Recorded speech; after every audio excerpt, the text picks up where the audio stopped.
Dans les profondeurs de notre ciel étoilé se trouvent les réponses aux plus grandes énigmes de notre existence. Des réponses que les astronomes s'efforcent de chercher grâce à l'observation astronomique. Son histoire, jeune de 4 siècles, nous conduit aujourd'hui vers la construction des plus grands et puissants télescopes du monde. Ensemble, nous allons partir à la découverte de ces observatoires qui, sous les plus beaux ciels de la planète, améliorent chaque nuit les connaissances de notre univers.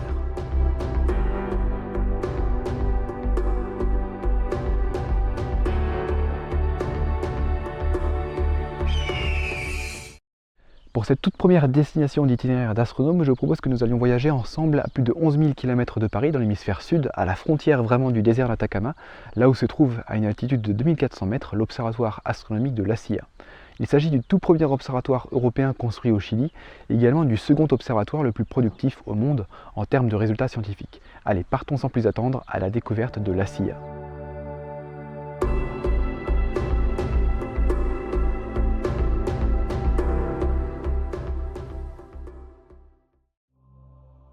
L'Observatoire de La Silla est depuis 1964 le premier site d'observation astronomique de l'Alliance européenne ESO. ESO pour European Southern Observatory, ou en français Observatoire européen austral. La Silla accueille 2 des télescopes de la catégorie des 4 mètres les plus productifs au monde, avec le très célèbre télescope Cassegrain de 3,6 mètres de diamètre et le télescope NTT, un pionnier en matière de technologie optique appliquée à l'astronomie. En tout, la Silla ne comporte pas 2, mais 18 observatoires astronomiques indépendants, dont une dizaine est à ce jour opérationnelle. Cette concentration incroyable d'instruments scientifiques permet de rendre la Silla l'observatoire le plus actif au monde après le VLT, totalisant chaque année la publication de 300 résultats d'études scientifiques.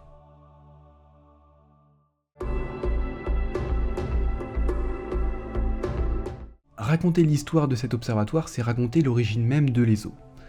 L'idée de construire un observatoire collaboratif maintenu par un groupement d'astronomes de l'Europe entière ne date pas d'hier, mais de 1952. C'est l'astronome allemand Walter Baade qui déclencha les discussions d'un tel projet. Baade a travaillé pendant 27 ans à l'observatoire du Mont Wilson aux États-Unis et a permis, avec l'aide de l'astronome Fritz Zwicky, de reconnaître les supernovae comme un nouveau type de phénomène astronomique à part entière en 1934. Mais revenons à nos photons. Pendant une rencontre à l'observatoire de Leiden, aux Pays-Bas, au printemps 1953, Walter Baade fit comprendre aux astronomes que s'ils voulaient rattraper le niveau de performance de leurs homologues américains, ils devraient unir leurs forces et mettre à profit leur expertise financière, scientifique et technique pour construire un grand télescope. Un an plus tard, en 1954, 12 astronomes de renom, provenant de 6 pays d'Europe, se sont entretenus à l'Assemblée parlementaire de Leiden afin d'envisager une convention leur permettant de participer ensemble au projet d'un observatoire européen. Les pays initialement investis dans cette convention étaient la Belgique, l'Allemagne, la France, les Pays-Bas, la Suède et le Royaume-Uni. Il aura fallu attendre plusieurs années de négociations en 1962 pour que la convention de l'Observatoire européen austral, tel qu'on le connaît aujourd'hui, soit officiellement votée par 5 des pays fondateurs de l'organisation. L'Angleterre, n'adoptant pas les mêmes idées que l'ESO, s'était retirée du groupement en 1960. Bien que le Chili soit l'endroit par excellence où sont aujourd'hui installés les observatoires de l'ESO comme la Silla, il n'était pas à l'origine la destination finale que privilégiaient les Européens. C'est en Afrique du Sud que le tout premier télescope européen aurait dû être construit.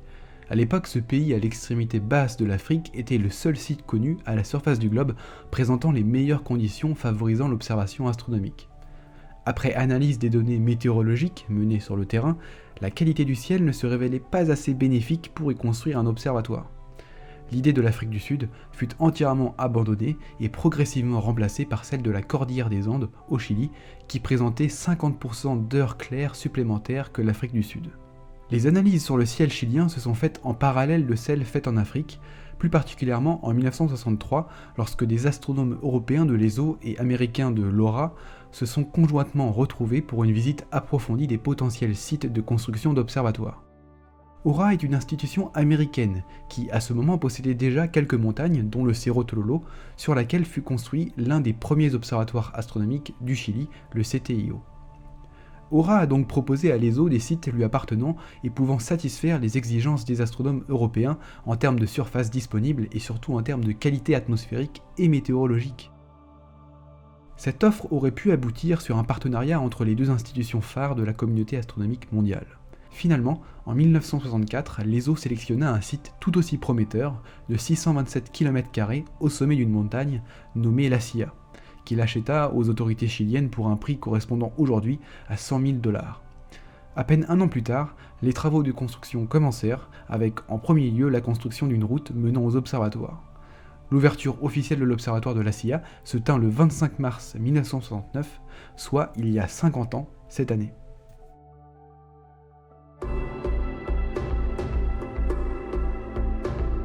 La Silla est située dans la partie nord du Chili, à la limite inférieure du désert d'Atacama, célèbre désert le plus aride au monde, connu pour ses 360 jours de ciel clair par an, et où sont installés les télescopes du VLT de l'ESO. Si l'on part du VLT pour se rendre à La Silla, ce n'est pas la porte d'à côté, en fait, il faut parcourir environ 1000 km au sud. D'ailleurs, La Silla n'est pas située dans la région d'Atacama, mais dans la région de Coquimbo, où la ville La Serena en est la capitale, une grande ville de 200 000 habitants située à 150 km plus au sud.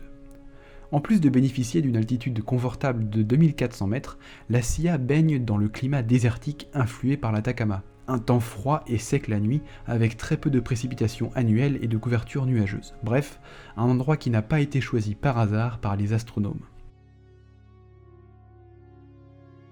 La Silla est une véritable petite station de haute montagne. Hôtels, restaurants, librairies, salles de conférence, infirmerie, station d'épuration, station solaire, réservoir d'eau potable, etc.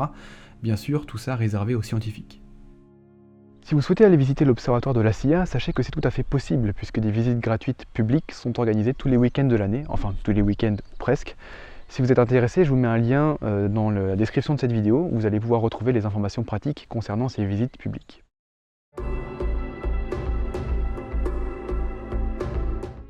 La Silla n'est pas qu'un site astronomique installé sous le plus beau ciel du monde. La Silla est un observatoire précurseur en matière de technologie optique appliquée aux sciences de l'univers. Par exemple, il abrite un télescope, le NTT, le New Technology Telescope, qui a été en 1988 le premier au monde à être muni d'un système d'optique active, qui n'est ni plus ni moins qu'un miroir primaire déformable, supporté par plusieurs dizaines d'actionneurs, contrôlé en temps réel par ordinateur, dans le but de corriger les défauts optiques du miroir du télescope, causés par son propre poids et par les variations de température. Bref, un tel système permet de construire des miroirs de plus faibles épaisseurs, plus légers et donc de plus grand diamètre à des coûts plus faibles. En 1989, un autre télescope de la Silla, le télescope de 3,6 mètres, a été également l'un des premiers à être équipé d'un système d'optique adaptative entièrement opérationnel, Common Plus, plus tard rebaptisé Adonis. L'OA était composé d'un miroir déformable de 52 actionneurs et d'un analyseur de surface d'onde capable de corriger 30 fois par seconde les perturbations atmosphériques. Les premiers tests de Common avaient permis à l'époque une résolution de 0,2 secondes d'arc avec un seeing moyen de plus de 1 seconde d'arc. Depuis les années 80, l'optique active et l'optique adaptative sont devenus des systèmes ô combien essentiels pour atteindre les meilleures performances optiques en astronomie. Elles deviennent un standard pour tous les grands télescopes du monde. L'instrument phare de l'observatoire de La Silla est incontestablement le spectromètre de très haute résolution HARPS, qui figure comme l'un des plus puissants du monde. HARPS est un spectrographe spécialement conçu pour la recherche d'exoplanètes autour d'étoiles à faible masse, en utilisant la méthode de vitesse radiale. En comparant le spectre d'un corps céleste avec un spectre de référence, un décalage du spectre mesuré peut apparaître. Si ce décalage existe, c'est à cause d'un déplacement de l'objet observé, expliqué par le phénomène d'effet Doppler. Ainsi, des planètes qui orbitent autour d'autres étoiles peuvent être détectées avec la plus grande efficacité grâce à cette méthode. HARPS a permis de détecter en 2009 Gliese 581e, la plus légère exoplanète connue à ce jour, située à 20 années-lumière et dont la masse ne dépasse pas 2 fois celle de la Terre.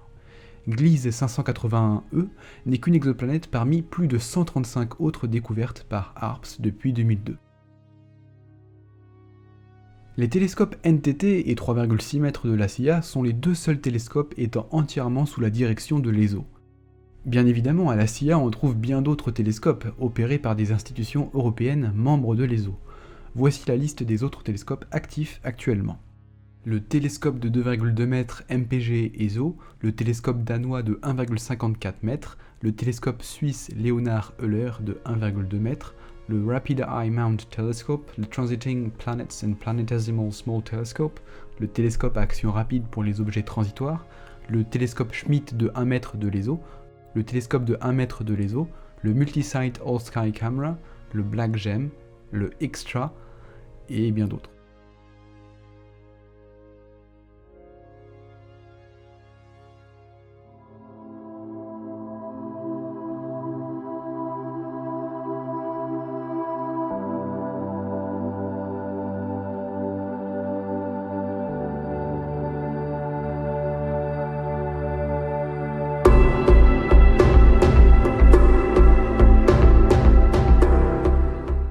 Voilà, j'espère que vous avez apprécié ce voyage autour de l'Observatoire européen de la SIA. Si c'est le cas, vous savez ce qui me ferait très plaisir, une question, un commentaire ou bien un pouce vers le haut. Dans tous les cas, la route est encore longue puisque dans le prochain épisode d'Itinéraire d'Astronome, nous continuerons notre voyage au Chili pour cette fois aller dans le désert d'Atacama et parler du très célèbre observatoire de Paranal, là où est installé l'un des plus grands télescopes du monde. Voilà, d'ici là, n'hésitez pas à toujours garder les yeux levés vers le ciel et suivez l'itinéraire des astronomes. Salut!